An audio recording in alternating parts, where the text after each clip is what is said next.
Time looper എന്ന് പരിചയപ്പെടുത്തുന്ന സ്വന്തം പേരിൽ ഒരു പ്രേക്ഷകൻ INS മാക്കിയെക്കുറിച്ചുള്ള വിശദാംശങ്ങൾ ജെയ്സന്റെ ആ റിപ്പോർട്ടിലും പിന്നീട് പറഞ്ഞപ്പോഴും കണ്ടതുകൊണ്ടാണെന്ന് തോന്നുന്നു. തേജസ് പോലെ തന്നെ എന്ന് ആവർത്തിച്ച് പറയുന്നുണ്ട്. പ്രിയപ്പെട്ട ടൈം ലൂപ്പർ, അത് കഴിഞ്ഞ ദിവസം തകർന്ന നമ്മുടെ ഒരു സൈനികൻ്റെ ഒരു വിംഗ് കമാൻഡറുടെ ജീവനെടുത്ത തേജസ് ദുബായ് എയർ ഷോയിലെ തേജസ് അപകടവുമായി ബന്ധപ്പെട്ടായിരിക്കണമെന്ന് തോന്നുന്നു. ആയിരിക്കും, അങ്ങനെ ഊഹിക്കാം. അപ്പോൾ അതുമായി ബന്ധപ്പെട്ടൊരു പരിഹാസമാണ് വാസ്തവത്തിൽ.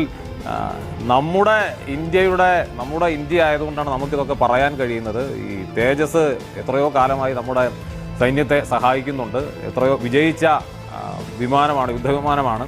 ഇത്തരം അപകടങ്ങളുമൊക്കെ എല്ലാ രാജ്യങ്ങൾക്കും ഉണ്ടായിട്ടുണ്ട്. ഒറ്റപ്പെട്ട അപകടങ്ങളുടെ പേരിൽ അതിൻ്റെ കാരണം കണ്ടെത്തുകയും അത് പരിശോധിക്കുകയും അത് പരിഹരിച്ച് മുന്നോട്ട് പോവുകയും ഒക്കെ ചെയ്യും.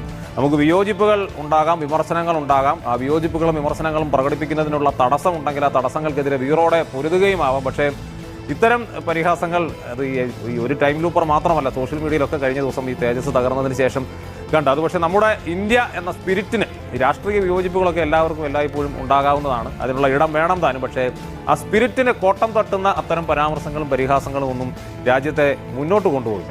നീ നാട്ടുകാരെ പൊട്ടം കളിപ്പിക്കലടാ നായിന്റെ പട്ടി മോനെ. പേഴ്സണലി എനിക്ക് തെറി പറയാൻ വലിയ താല്പര്യമില്ലാത്തതുകൊണ്ടാണ് ഞാൻ ഈ സായി പപ്പിനെയും കൊച്ചുവിനെയൊക്കെ എടുത്ത് ഇതിനകത്ത് ആഡ് ചെയ്യുന്നത്.